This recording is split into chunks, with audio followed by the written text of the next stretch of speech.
balita, naglilingkod sa lahat ng Pilipino. Aliw Broadcasting Corporation, noon hanggang ngayon, 73 taon sa dagupan, 89.3 DWIZ. Nagbabalita ng tama, naglilingkod ng tama. Todo balita, Lunes hanggang Sabado, dito sa DWIZ-FM 89.3 News Radio Dagupan.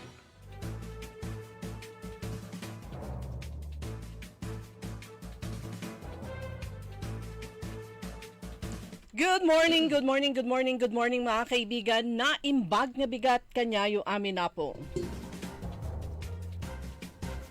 Buwan na po ng Pebrero, ngayon po ay February 2 at oras na ng ating programang Todo Balita at Komentaryo sa DWIZ Dagupan. Muli tayo ay magkakasama-sama hanggang alas 6 ng umaga. Inyong maririnig mga balita kaganapan sa lalawigan ng Pangasinan, sa ibang bahagi ng bansa at sa ibayong dagat. Ang inyong katoda balita, ako si Liway Manantan Iparagire. Ako naman si Susan Valdez Yadaw. Sa technical kasama natin ka Aaron Richard Olanday.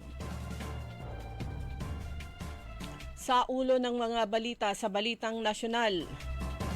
Sa lubong sa buwan ng Pebrero, taas presyo sa LPG. Todo balita. Ping Lacson inupakan mga pro-China sa Senado. Todo balita. NBI high-level delegation ipapadala na sa Interpol laban kay Ko.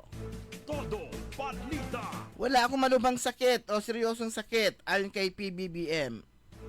Todo balita. Mister na pulis inaresto sa pagpatay sa Lady Cup at sa anak nila. Todo balita. Erwin Tulfo niresbakan sa pagsipa kay Amy Marcos. Todo balita. Impeachment laban kay Pangulong Marcos hihimayin na sa Kamara. Todo balita. Balita sa ibayong dagat, hiling na suspindihin immigration raid sa Minnesota, binasura. Todo balita. Sa balitang lokal, balita mula sa Kapitolyo, tuloy-tuloy pamamahagi ng incentives para sa mga barangay family. Todo balita. Enhanced Bayambang Community Service Card, aarangkada na.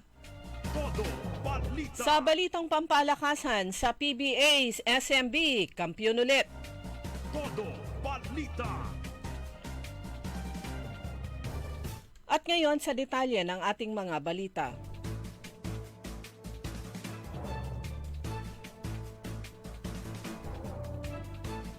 Inanunsyo ng Major Liquefied Petroleum Gas o LPG suppliers na Petron at Sulain ang price increases simula nitong Pebrero 1 kahapon kasunod ng paggalaw sa international LPG contract prices. Sa abiso ng Petron, ipatutupad nila ang 1 peso and 50 centavos kada kilo ng pagtaas epektibo alas 12:01 kanina.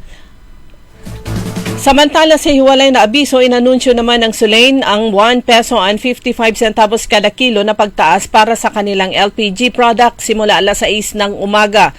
Sinabi ng kumpanya na ang price hike ay nakaayon sa International LPG Contract Price Adjustment sa Pebrero. Para sa households, ang pagtaas ay katumbas ng dagdag na 16.50 pesos hanggang 17 pesos sa isang typical na 11 kilo na tangke. Naghain si Senador Sherwin Gatchalian ng isang resolusyon na humihiling na imbestigahan ang pagguho ng landfill sa Binaliw, Cebu, isang insidente na kinasawi ng higit 30 katao at nagresulta sa pagkapinsala ng marami pang iba.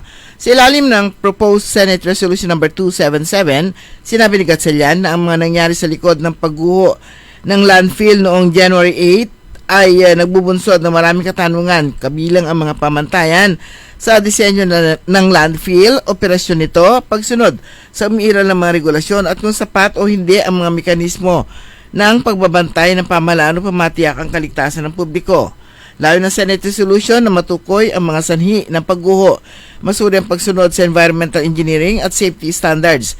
Tingnan ang naging aksyon ng mga pambansa at lokal na ahensya ng pamahalaan at makabuo ng mahakbang sa batas at polisiya upang patatagin ang mga pamantayan sa kaligtasan ng mga landfill. Sisimulan ng isalang sa deliberasyon ng House Committee on Justice kung may sapat na porma at sustansya ang inihaing impeachment complaint laban kay Pangulong Ferdinand Marcos Jr. ngayong Lunes. Enero 19 nang ihain ang impeachment complaint laban kay Marcos ni Attorney Andre De Jesus. Kaugnay sa umano'y kidnapping ni dating Pangulong Rodrigo Duterte. Ang ikalawang reklamo naman ay isinampa ng Progressive Group leaders at House members mula sa Makabayan Block noong Enero 26. Nakasaad dito ang umano'y betrayal of public trust kabilang ang pagsisingit umano ng 100 billion pesos sa national budget at kickback sa flood control project. Aminado si Ridon na mahihirapang makalusot sa Kamara ang impeachment complaint laban kay PBBM. Samantala, kinasigo ng Senate President Pro Tempore Panfilo Ping Lacson ng ilang senador na kumakampi sa China imbis na sa Pilipinas. Sinabi ito ni Lacson bilang pagsuporta sa akusasyon ni Senate President Vicente Tito Soto III na bumagal ang pag-usad ng resolusyon kontra China dahil sa ilang senador na kumukontra rito. Sa 24 na senador, siya hindi lumagda sa resolusyon para kastiguhin ang Chinese embassy sa Maynila. Yan, yung iba, definitely, alam naman nating pro-China sila pag ilalahad ni Lacson sa isang interview. Yun ang hindi namin maintindihan kasi wina-water cannon na nga yung mga mangisda natin, naputulan na nga ng daliri yung isang Philippine Coast Guard natin dahil lagi hinaharas yung ating mga barko. Bakit parang wala kang malasakit? Dapat kung halimbawa mang kinundena mo yung mga kapwa mong Pilipino dahil masyadong anghang, o nagpalabas ng karikature ng presidente ng China, in the same manner, i-condemn mo naman yung kabilang partido, which is China, dahil sa ginagawa nila sa Pilipinas para parehas lang din pa ng senador.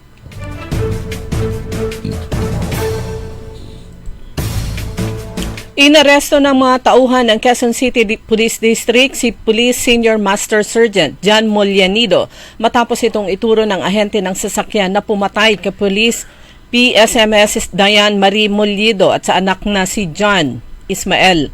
Ang pag-aresto kay John ay bunsod ng pagsisiwalat ng isa sa mga suspect na si Pia Katrina Panganiban, dinakip ang asawa nitong si Christian Panganiban, dismissed PNP member, at ang rider na si Hil Valdemoro D. Jr. Ikwinento ni Pia kung paano pinatay umano ni John si Diane na sarili nitong asawa sa kanilang hideout. Ka-video nila umano si John habang nakita niyang nagmamakaawa ang biktima, subalit binaril pa rin ito ng pulis. Ngunit ayon naman sa suspect na si D, ang mag-asawang Panganiban ang pumatay sa mag-ina. Kasama ni Pia ang mag-ina na dumating sa bahay hanggang isagawa ang pagpaslang. Ang mag-asawang Panganiban at si D ay kinasuhan ng double murder sa Quezon City Prosecutor's Office.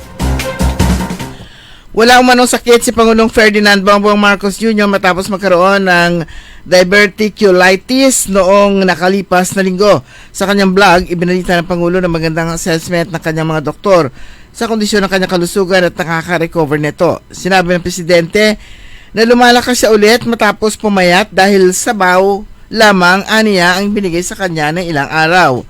Para na rin aniyang nag-jet ang Presidente dahil pumayat ito ng konti na napansin ng publiko at netizen sa kanyang video interview na inilabas nitong bago mag-weekend. Matatanda inihag ng Pangulo nung nakalipas na linggo na nagkaroon ito ng diverticulitis. Kaya nagpalipas ito na magdamag sa St. Luke's Medical Center at inobserbahan ng mga doktor. Iminungkahi ni Navotas Representative Toby Tiangco sa National Bureau of Investigation na magpadala ng high-level delegation sa International Criminal Police Organization o Interpol Headquarters sa France upang mapabilis ang paglabas ng red notice laban kay Ako Bicol Representative Saldico. Sinabi ni Tiangco na dismayado siya noong November 23 dahil noong November 23 pa inihain ang request hanggang sa kasalukuyan, wala pa ring resulta na karaniwan ay 3 hanggang 4 na linggo lamang.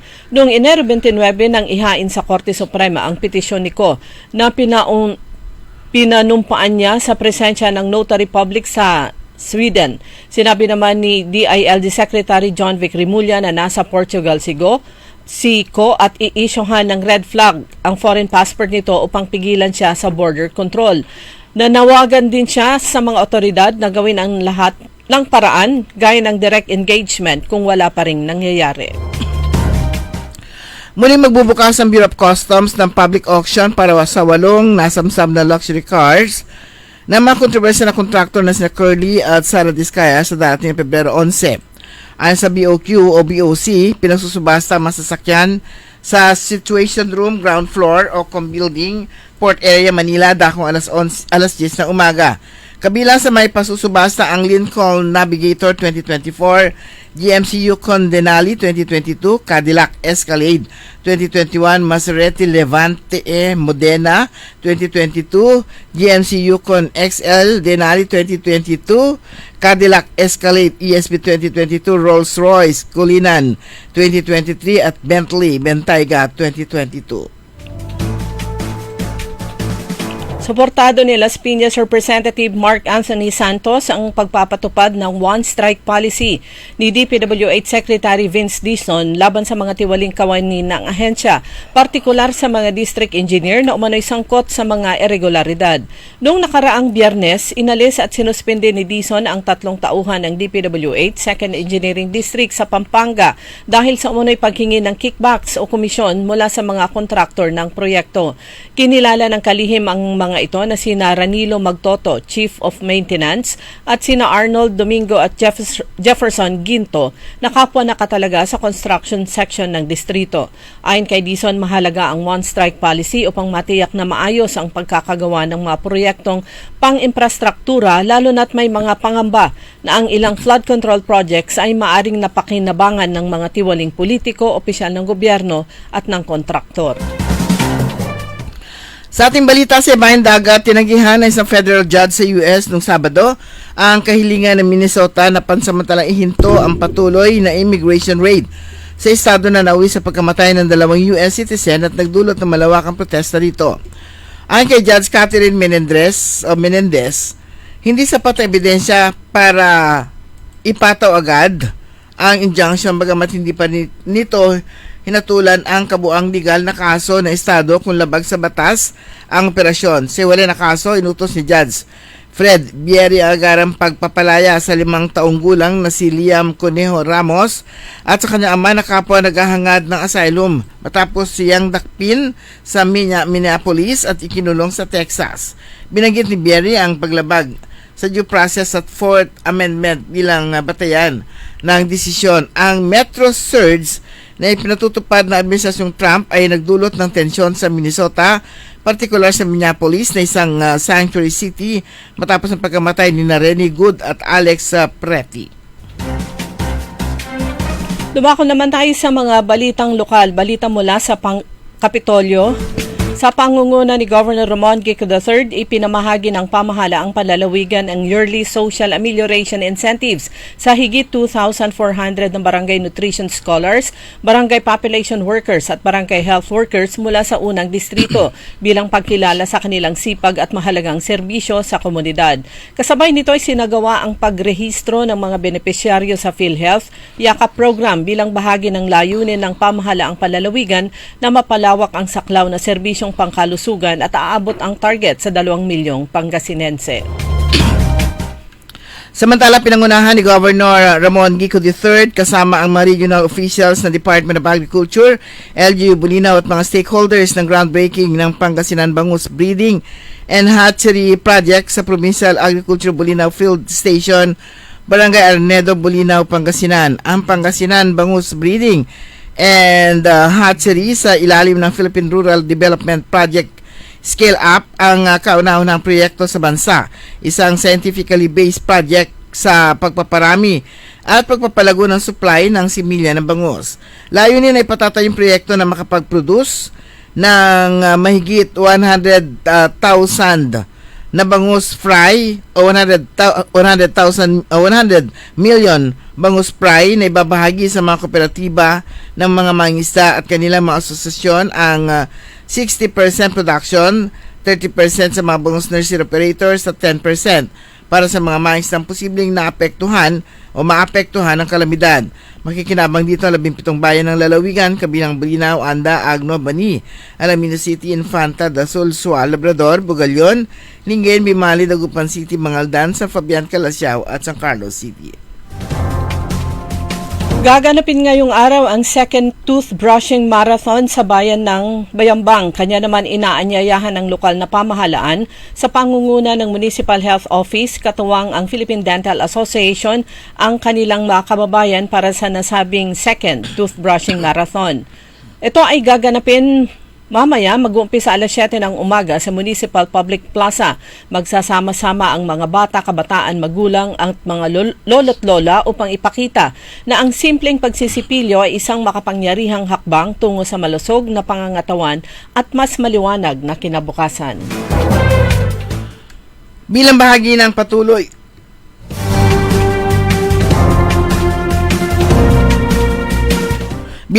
ng patuloy na pagsusumikap na maghatid ng mas mabilis, mas maayos at mas makabagong serbisyo para sa bawat Bayambanggenyo, binalita na magsisimula na ang panibagong data capturing at financial literacy training para sa Enhanced Bayambang Community Service Card mula bukas, Pebrero 3 hanggang 6. Ang nasabing pilot testing ay unahin muna sa mga empleyado at ng munisipyo at mga barangay officials bilang paghanda sa mas malawak na implementasyon ng programa sa buong bayan. Layunin nito na matiyak na maayos, ligtas, at episyente ang sistema bago tutuloy ilunsad para sa lahat. Ang Enhanced Bayambang Community Service Card na powered by GCash ay dinisenyo upang mapalawak ang access ng mga kababayan sa iba't ibang serbisyong panlipunan, mapabilis ang transaksyon, at mabawasan ang abala at gastos, at sa pamamagitan nito, mas maraming mabili o mas magiging madali ang pagtanggap ng tulong, benepisyo at serbisyong pampamahalaan,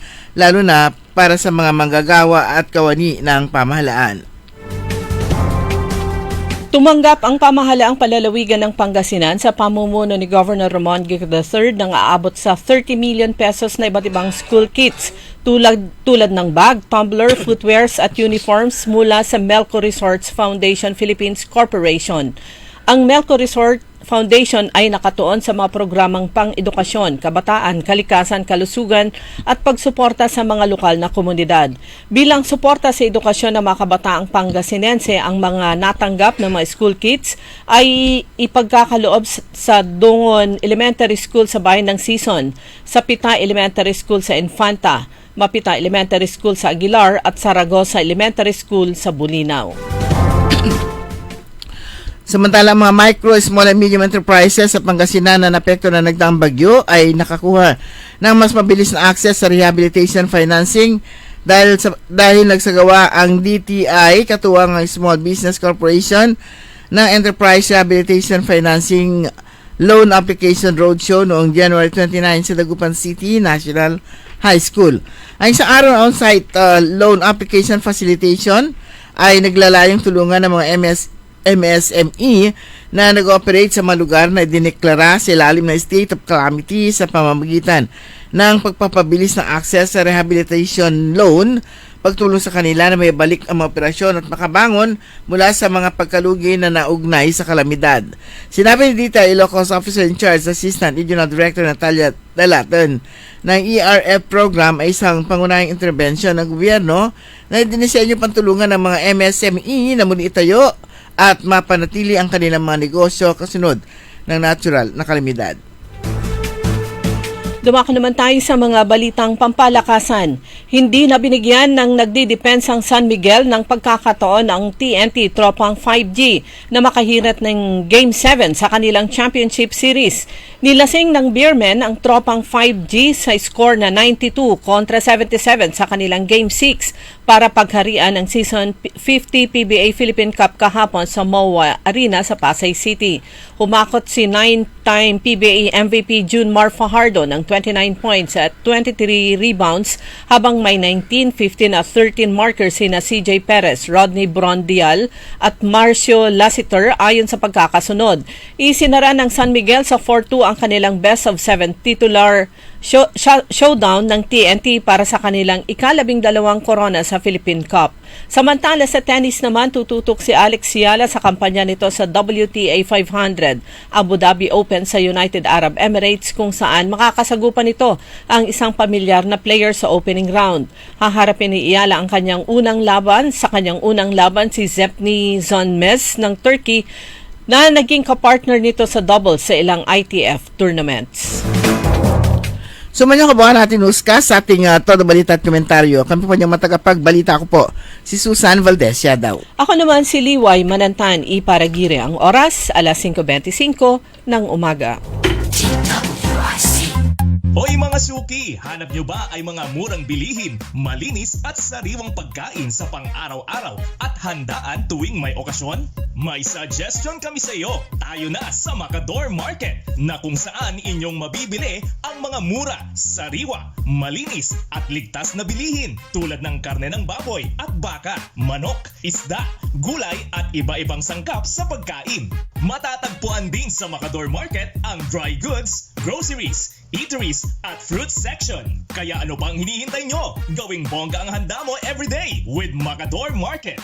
Macador Market is open from 4 a.m. to 8 p.m. Visit us at Macador Market, Galvan Street at Zamora Street sa downtown, Dagupan City. Boss, ready na yung crane at truck natin. Di ba natin matamaan yung linya ng kuryente? Hindi naman. Mas mabilis kasi dito pag dito tayo dadaan. Oops! Sandali lang mga sir. Alam niyo bang bawal ang gagawin ninyo? Ako si Linoy. Kapag nadikit sa linya ang mga gamit o sasakyan ninyo, pwede kayong makuryente at mamatay. Maaari namang masira ang pundasyon ng tore kapag naghukay kayo. Kapag nakakita ng ganitong gawain, i-report agad sa NGCP Tip Hotline sa 0917-847-6427 o 0918-847-6427. Isang paalala mula sa NGCP. Magandang araw po sa ating lahat, sa ating mga bisita. Inaanyayahan ko po kayo sa aming lungsod ng Alaminos para po mabisita at ma-experience ang ating mas pinagandang 100 Islands. Marami na pong pagbabago sa ating mga isla at sana makita namin kayo dito sa aming lungsod para po makapag-swimming, makapag-enjoy kasama ang inyong barkada at ang inyong pamilya. Tara na! Dito sa Alaminos City para sa ating 100 Islands. Ang patuloy na pagpapaganda sa 100 Islands National Park at lungsod ng Alaminos ay pinangungunahan ni Mayor Art Brian Celeste. Dahil ang dating ng DWIZ ay nationwide. Kailangan mabalitaan mo ang mga nagbabagang balita saan man ito sa Pilipinas. Hatid ng buong puwersa ng DWIZ News Gathering Team. Hatid ang programang magbibigay ng tamang impormasyon na galing sa lahat ng region sa buong bayan. DWIZ Network News. Bida ang lahat ng DWIZ regional stations at lahat ng news correspondents sa lahat ng lugar sa bayan. Kasama sina Angelo Bainio at Maine Barreto. Naka-live sa DWIZ Manila at lahat ng DWIZ regional stations sa buong Pilipinas. Mapapanood din sa Aliw Channel 23 at lahat ng DWIZ digital channels, Facebook, YouTube at DWIZ News website Monday to Friday 1 p.m. DWIZ Network News. DWIZ. Liway Manantan At Susan Yadaw sa Todo Balita. Oras na po natin mga kaibigan, alas 5:29 ng umaga. Sa pangalawang bahagi ng Todo Balita, kasama nyo pa rin Liway Manantani, Paragire at ang aking partner Kaaron Susan Yadaong. Araw ng Lunes at unang Lunes sa buwan ng Pebrero. Dahil Lunes, andyan po yung mga Monday flag raising programs na kung saan, kung tutusin, required ang mga government employees na dumalo. Sa mga local government units, sa mga, yan po yung bayan, lungsod at probinsya, yan meron po silang flag raising program. Usually ginaganap sa harapan ng munisipyo. At sa Kapitolyo naman, like for sa Pangasinan, ginaganap sa sa Capitol Plaza. Pero dahil may construction na doon po sa Capitol Complex, inagawa po yung kalsada dito sa pag-facing yung Capitol building, dito sa bandang kanan. Andyan po yung construction na abot na dito sa may, anong building to? Sa may tourism office. Kanya ang kanilang Monday Flag Raising Program ay ginaganap sa Training and Development Center. Ang mga government agencies naman, kahit yung iilan ang kanilang empleyado ay nagkakaroon sila ng sariling simpleng Monday Flag Raising Program sa loob na ng kanilang opisina. Sa mga nagtatanong tungkol sa barangay and SK elections, tuloy na tuloy po yun at tuloy-tuloy din ang voter registration dahil ito po ay nag-umpisa noong October 20 at tatagal hanggang May 18. Medyo malayo pa, ngayon po ay February, March, April, May. So mahigit 3 buwan pa po pero hindi ibig sabihin na mag-delay po kayo. Maiging bigyan nyo po ng araw ito pong voter registration lalo na kung kayo ay first-time voter, magta-transfer mula sa isang bayan papunta sa kabila o sa ibang bayan o kaya lungsod. Reactivation ng inyong pangalan as botante dahil na-deactivate na pagkatapos ng ilang eleksyon na hindi kayo nakaboto. Actually, minimum 2 matatanggal na ang inyong pangalan sa listahan ng mga botante. Kasama rin dyan yung pagpapalit ng pangalan, change of name. Usually, ito yung mga from Miss to Mrs., yung kanilang married name. Correction of entries. Kung merong mali dun sa entry, like for example sa birth, kapanganakan o kaya birthplace at iba pa. Yan, pwede rin po yan. Change of name, correction of entries, inclusion o kaya reinstatement. Yung reinstatement, ito na po yung reactivation. Updating ng records ng mga PWD, senior citizens, miyembro ng indigenous peoples o kaya indigenous cultural communities at iba pang members ng vulnerable sectors. Hanggang May 18 po yan. Pero gagawa po tayo ng paraan para makakuha ng paglilinaw naman mula sa COMELEC kung every Saturday pa rin ay bukas sila. Kasi yung office ay Monday to Friday. Pero noon kasi mga nakaraan, pag malapit na yung voting registration o kaya malapit na yung magsara, ang mga COMELEC offices nagbubukas sila even on Saturdays. Meron yung iba na delay sila ng delay, postpone tapos hanggang sa nakaputan lara. Filing ng Certificates of Candidacy para sa mga tatakbo sa pagka-barangay captain at kagawad ay September 28 hanggang October 5. Samantalang ang election ay November 2, 2026. Huwag na ho kayong tumawad, tuloy na po yan. Samantala, mainit na balita nitong nakaraang linggo nung inilabas ng DILG ang kanyang utos sa pamamagitan ni Secretary John Vic Rimulya patungkol sa mga EPAL.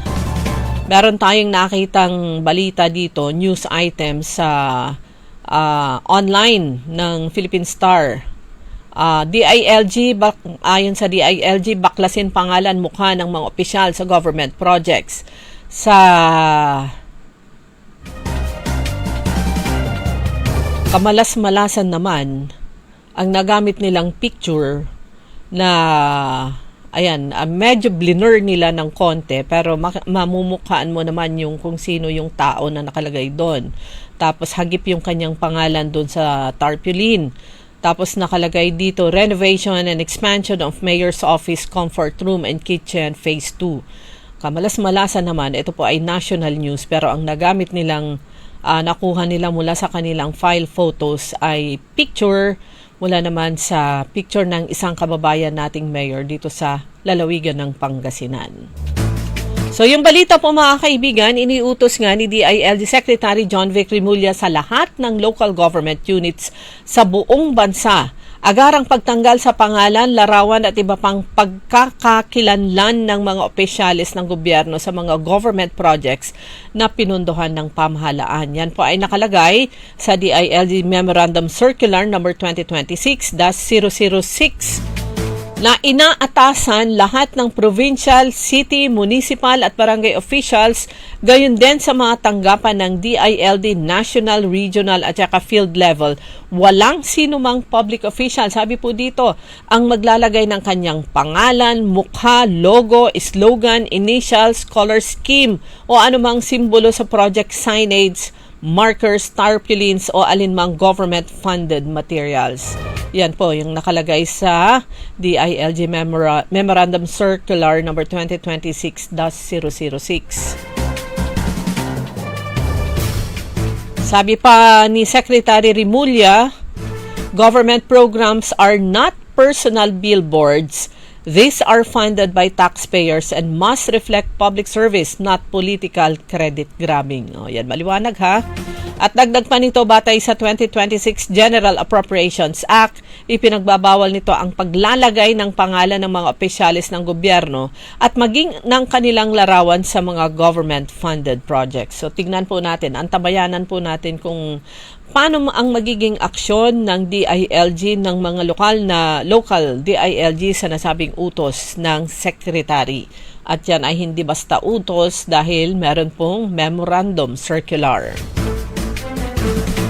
Pero syempre may para-paraan po yan. Noong anong taon ba yon na ipinagbawal din yung ganito, yung naging mahigpit. Ito nga sa anti-EPAL. Meron yung mga mayors kasi, may mga opisyales na yung pangalan ng kanilang proyekto ay naka-acronym. Na yung acronym ay, kung babasahin mo yung acronym, pangalan nila. Pero may may paraan para, meron yung mga na-filean ng kaso noon. Pero may mga paraan pa rin kung paano to go around that circular.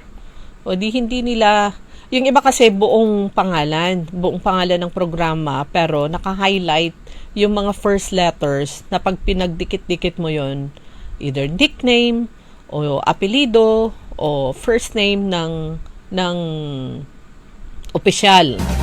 Meron naman yung iba, hindi nila hina-highlight yung first letters para hindi halata. So, para-paraan. Pero tignan po natin ang gagawin po ng DILG kung paano strictly implement yung nasabing kautusan.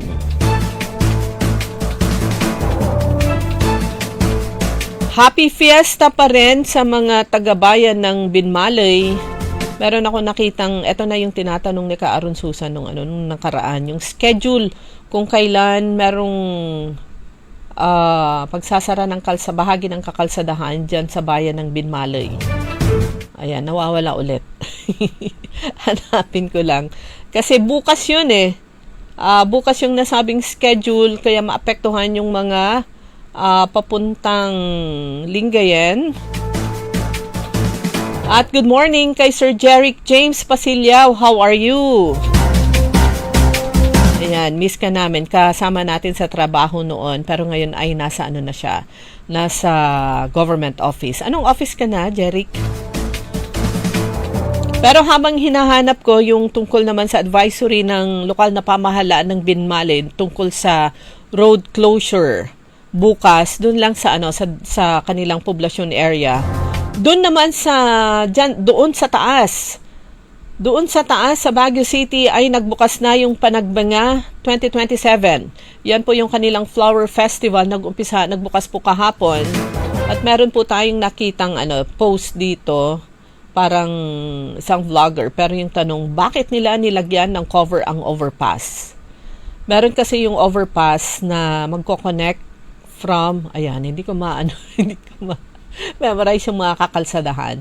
Pero ito yung kukonect sa sa Maharlika building at sa baba ng Session Road ito. Ilang overpass ba yung madadaanan, yung ikot ng kanilang parada. Parang isa lang naman. Pero tinakpan nila. Sabi naman, bakit tinakpan? Pero lahat ng comments, agree ako. Ang sabi dito, meron yung isa, sa Baguio City to dahil Panagbanga. Several years ago, kasama yung ilang kaibigan ko, na-attempt din namin manood nung parada. isa sa mga float parade yata. Ay nako po, yung mga overpass na yon, punong-puno ng tao. Punong-puno ng tao na nanonood, yung mga tatawid, hirapan silang tumawid or hindi talaga makatawid. So, ang layo ng kanilang ikutin para makapunta doon sa kanilang pupuntahan. So, yung isa dito na nag-react, sabi niya, maraming advantage po pag kinoveran yan, yung overpass. Iwas stampede, iwas accident, baka may mahulog, iwas away kasi nakakadaan ang mga tao, iwas din mandurukot, which is tama lahat yung kanyang punto. Dahil sabi niya, overpass yan, daanan ng mga tao, hindi yan view deck. Sabi naman nung isa, tama lang kasi nung pumwesto ako dyan, feeling ko talaga magkukulaps sa bigat ng daming tao. Safety first. Mahirap na kasi medyo luma na rin yung structure, which is tama rin. Kaya last year sa Session Rotonda Park na kami. Keep safe and see you Panagbanga 2026, sabi niya. Tama po yun. Yung overpass, hindi po yan view deck, kundi daanan ng mga tao. Kasi nung mga nakaraan, nung walang takip, actually nilagay nila ay tarpaulin na nakalagay Panagbanga Festival. Punong-puno ng tao, siksikan, na yung iba, umakyat doon, di rin nila makita. Pero hinahanap ko pa rin yung road closure ng kakalsadahan dyan sa poblasyon area ng Binmalay bukas dahil naman nga sa kanilang festival. Pero belated happy birthday sa kaibigan natin si former mayor ng Bayan ng Rosales, si Surf, retired police officer Ricardo Rivita kahapon. At belated happy birthday pa rin sa dalawang kaibigan natin na nag-celebrate ng kani-kanilang mga kaarawan. 80th birthday. Sila ay nag-celebrate ng kanilang kaarawan nung etong last week. Ayan, muli good morning kay Jeric James Pasilyao at saka ingat sa biyahe. Ganun din, good morning sa inyong mga kasama.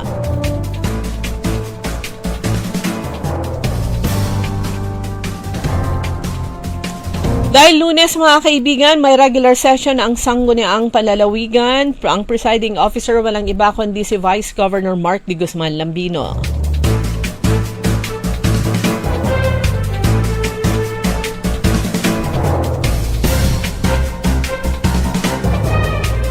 Oras na po natin mga kaibigan, alis 5:42, magbe-break muna po tayo. Hanapin ko yung schedule ng, yung sa may bayan ng Binmalay, yung road closure bukas. Babalik po tayo pagkatapos nito. That time check was brought to you by ACS Manufacturing Corporation, ISO certified world-class quality. Ladies and gentlemen, the new face of your favorite restaurant in Dagupan City. The original party place in town. The Music Warehouse Club Dagupan City. No need to go to Manila's top bars like Silo and BSK Club. Dagupan has it all. Fully air-conditioned with free entrance, free parking, and restrooms for all. Doors open at 7 p.m. Do well, live well, and dress really well. Find us at Paris Street, Barangay Pogo Chico. Contact us at 075-522-2617. Reserve your tables now. Mari, ang dami naman mga tuyong dahon dito sa ilalim ng tore. Mabuti sigurong magsiga tayo para matanggal ng mga to. Hep, hep! Mga misis, mapanganib ang inyong gagawin. Ang makapal na usok na dulot ng pagsisiga, malapit o sa ilalim ng mga linya ng kuryente ay maaaring maging sanhi ng malawakang brownout. Naku, perwisyo yun sa ating lahat. Buti na lang hindi tayo nagsiga, Mare. Salamat, Linoy. Kapag nakakita ng ganitong gawain, i-report agad sa 0917-847-6427 o 0918-847-6427. Isang paalala mula sa NGCP. Kaya sabay natin paghandaan ang kinabukasan. Sa Fortune Life, maaasahan mo tapat ako sa aking pangako. Para sa compulsory insurance coverage for agency-hired migrant workers, Fortune Life Insurance. Securing your tomorrow today. Hoy mga suki, hanap nyo ba ay mga murang bilihin, malinis at sariwang pagkain sa pang-araw-araw at handaan tuwing may okasyon? May suggestion kami sa iyo. Tayo na sa Macador Market na kung saan inyong mabibili ang mga mura, sariwa, malinis at ligtas na bilihin tulad ng karne ng baboy at baka, manok, isda, gulay at iba-ibang sangkap sa pagkain. Matatagpuan din sa Macador Market ang dry goods, groceries, eateries at fruit section. Kaya ano pang hinihintay nyo? Gawing bongga ang handa mo everyday with Macador Market. Macador Market is open from 4 a.m. to 8 p.m. Visit us at Macador Market, Galvan Street at Zamora Street sa downtown Dagupan City. DWIZ Liway Manantan at Isusan Yadaw sa Todo Balita. Alas 5:45 mga kaibigan, correction, nakita ko na. Pero kahapon pala yun. Kahapon, Public Advisory Sigay Festival 2026 road closures. Nakita ko yung post ng Binmalay Police Station. So kahapon yun ginanap, umaga, nagkaroon ng Civic and Float Parade. At saka hapon naman, nagkaroon ng Religious Cultural Procession. Yung umaga, ginanap po yun alas 8 ng umaga hanggang 10:30. And then hapon naman ay 4:30 to 6 p.m. So kahapon pala yun. Ano pa kaya yung ibang mga events na natitira sa Sigay Festival and Fiesta Celebration ng bayan ng ng Binmalay? Pero nung nakaraan naman, first day ng Pakwan Festival nung January 31. January 31, nagkaroon ng Grand Parade at meron silang salo-salo. Kumain sila ng pakwan. Nagkaroon ng budol fight. At napakaganda. Ganyan yung taon-taon kung ano man yung mga kulang na events nung nakaraang taon sa pagsasagawa ng isang activity ng isang local government unit. Ayan, nagkakaroon sa susunod na taon meron silang infusion ng bagong activities o kaya kung meron yung dati ay pinapaganda nila. So this time sa Pakwan Festival ng Bayan ng Bani, meron silang budol fight na dinaluhan mismo ng ating mga opisyal mula sa probinsya. Sila ay inimbita. Ayan sina Governor Ramon Gico III at iba pang mga opisyales, si Vice Governor Mark Lambino, yung mga board members ng 1st District, Board Member Nong Fontelera at Board Member Apple Bakay at yung mga local officials ng Bani sa pangunguna ng kanilang mayor.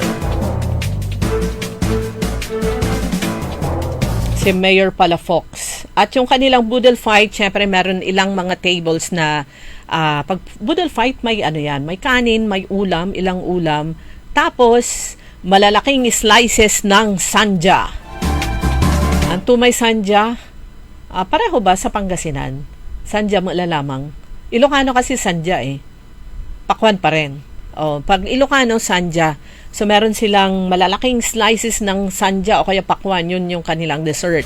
At talagang, pero bago yun, meron silang first bite o first na pagkain ng sanja. Magkakasama sila sa picture, talagang todo bigay sa pagkain ng ating mga opisyales. Nagkaroon din ng pagbubukas ng kanilang Pakwan Festival Agritourism Trade Opening at meron ako nakita dito. Ayan, Pakwan Mass Slicing and Budol Fight. Yun pala yung pangalan ng activity. Pakwan Mass Slicing and Budol Fight, pero na-slice na yung mga pakwan. Kuna na dito, Ilocano speaking talaga ang Bani. Kuna na dito, Pakwan Festival, Bani Pakwan Festival, Intay Ramananti, Kinasamit nga Pakwan, ti Bani. Sarap talaga yung pakwan ng Bani. At bakit ngayon lang? Usually, nung may mga buwan, may mga taon na sinelebrate nila yung kanilang Pakwan Festival ng buwan ng December. Ngayon naman ay sa buwan ng January. Dahil ito daw yung season, harvest season actually, December, January ng pakwan dyan sa bayan ng Bani. Pag meron po kayong mga nakita na binibentang mga pakwan along the road na sa ibang buwan at sinasabi, kiniklaim nila na galing po yun sa Bani, karamihan doon ay galing na sa ibang lugar, lalo na ibang probinsya. Na meron din silang mga taniman ng pakwan. Pero sa bayan po ng Bani dito sa lalawigan ng Pangasinan sa 1st District, ang panahon ng harvest season ng kanilang pakwan ay nag-uumpisa ng November, December, January hanggang Feb. Yan po. Pero yung isa dito na sasarap po, lalaki ng slice. Konti lang yung kanin tsaka ulam. Mukhang yung kanilang ulam ay longganisa, adobo, mga karne. Pero yung pakwan pa lang busog na.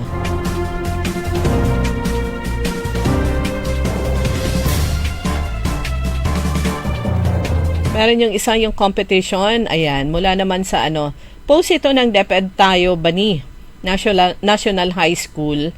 Ang Bani National High School TVL, Technical Vocational Livelihood Strand, HE, Home Economics Learners, sila daw yung naging champion and first runner-up winner sa Pakwan Festival. Bani National High School TVL Home Economics Learners dominated the Pangramanan Food Show Fruit Carving Competition. Champion and first runner-up during the Pakwan Festival. Ibig sabihin, dalawa yung kanilang entries. Ang gagaling, Pag ganyan yung yung artist talaga, kung kaya nila sa fruit and vegetables, kakayanin din nila sa ibang mga materials, kagaya ng wood at iba pa. Itong mga carvers, ang gagaling nila. Congratulations. Sa naman mga kaibigan, events pa rin po ang ibabahagi po natin sa inyo sa lungsod ng San Carlos. Yung sa 100 Islands Festival, tapos na yung, nagkaroon na sila ng, I think, final screening para naman sa kanilang Miss 100 Islands North Central Luzon 2026. Kung nung nakaraang taon, binuksan nila yung competition, yung beauty pageant sa mga taga-rehiyon 1, hindi lang taga-Pangasinan, ngayon naman ay binuksan nila para sa mga magagandang dilag, magaganda at matatalinong dilag na gustong sumali sa search for Miss 100 Islands. Binuksan na po yan ng LGU Alaminos sa mga taga North Luzon at saka Central Luzon. Sa San Carlos City naman, sabi po dito, Countdown to the Crown, Miss San Carlos City 2026. February 1 kahapon, official candidates announcement. Sa February 4, sa Wednesday, gaganapin naman yung orientation and wardrobe measurement at sa 14, araw ng mga puso, yan po ay sashing ceremony, contract signing at media presentation. Ganon din sa bayan ng Basista, meron din ongoing din yung kanilang mga activities kaugnay sa kanilang sariling beauty pageant search for Miss Basista. At syempre yung Limgas na Pangasinan, dire-diretso na rin yung mga activities nila kaugnay sa search for Limgas na Pangasinan. At meron pang ibang mga beauty pageants, yung magfi-fiesta at festival ngayong itong buwan ng March. Kasama na dyan ang Mangaldan, Bayan ng Lawak, yung kanilang, meron din silang Tupig Festival. Yung mga Tarem, tapos na, meron din silang sariling Tupig Festival. At ano pa ba, meron pa yung ibang mga bayan na February at saka March, yung kanilang mga fiesta. Pero itong balita po natin mula naman sa Ilocos Norte. Ito po ay balita ng Philippine Information Agency. Sabi po dito, ang Ilocos Norte, ang LGU Ilocos Norte, ang kauna-unahang probinsya sa Region 1 na mag-integrate ng National ID System. Tingnan nga natin to. Ayon sa PSA Deputy National Statistician, si Ginang Rosalinda Bautista, Ilocos Norte ang kauna-unahang provincial government na integrate yung national ID sa kanilang centralized system. Ipaliwanag niya sa Centralized Assistance Information System, it unifies all AIDS programs allowing for real-time monitoring of requests. The system improves identity verification, ensuring data accuracy and preventing duplicate claims. Maganda to. Ayon naman kay PSA Regional Director si Attorney Sheila de Guzman, kanyang inanunsyo na ang PhilSys Fixed Registration Center dun sa Ilocos Norte ay nailipat mula sa New Dapay Central, Dapayan Center sa Lawag City.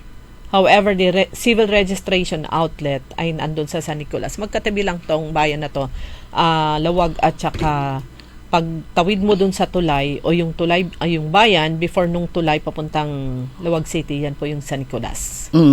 Para may similarity dun sa dun sa plano ni Governor Gico naman na gamitin yung PhilSys. Oo. Para hindi madoble-doble rin naman yung para naman sa benting bigas. Benting plus yung na rin, ay yung mga hindi pa registered, hindi pa nakapagparehistro para sa national ID, ayan na yung kanilang pagkakataon. Hindi na sila pupunta sa sa wherever, sa Kalasyaw office ng PSA o kung sa anumang areas na pwede silang magparehistro. I think sa yun, sa civil registry sa kanilang mga bayan. So pag dinala ng probinsya yung kanyang proyekto na i-consulta / implementation ng yakap, kasama na rin dyan, sabi ni Governor, isasabay na nila, meron ding medical mission isasabay na nila yung PhilSys registration. Take advantage po kasi yung lalapit na sa inyo yung PhilSys. Oo, lalong-lalo na ngayon, hindi pa, or nagsisimula na naman yata yung nakapakinig ako one time na interview sa yung mga taga PSA, parang abangan ninyo sa inyong mga barangay yung muling pagdating nila para sa yung mga hindi pa nakakakuha ng kanilang mga IDs. Ayan. Lalo na marami kasi di ba tuloy-tuloy. Marami pa yung hindi pa nakapagpa-register sa bahay na lang. Di ako pa lang yata ang naka-register. Kami registered na kaming 3. Unfortunately, walang dumating yung mga cards namin. Tapos yung unfortunately yung anak ko nawala yung nahulog yung pitaka niya. Andun yun. Parang narinig ko rin pa kasi nga 'di ba yan na yung parang magiging national ID nga. Oo. May nagtanong paano ko mawawala yung ID. Kalimutan ko yung online kasi nung may ginawa siya minsan, parang nag-open yata siya ng bank account. Kailangan yung siyempre estudyante, wala pa siyang ibang government ID. So yung sana yung kanyang national ID nabalang nga. May sinearch online, pwedeng i-print yun na yun kasi yung number mo fix na yun at yun din ang ini-encourage ng PhilSys actually, kung hindi pa dumating yung inyong plastic card ng ID, pwede nyo namang i-search at i-print yung nasa online. Kasi iba-iba pa rin yung merong ID kasi katulad ngayon, di ba yung ibang ginagamit nila yung ID nila sa SSS. Ngayon pa lang SSS hindi na rin siya wala nang picture. Wala na. Wala na raw picture yung yung Unified ID o sarili nilang actually, ID? Actually, kasi yung ako nakakuha kasi ako ng Unified ID.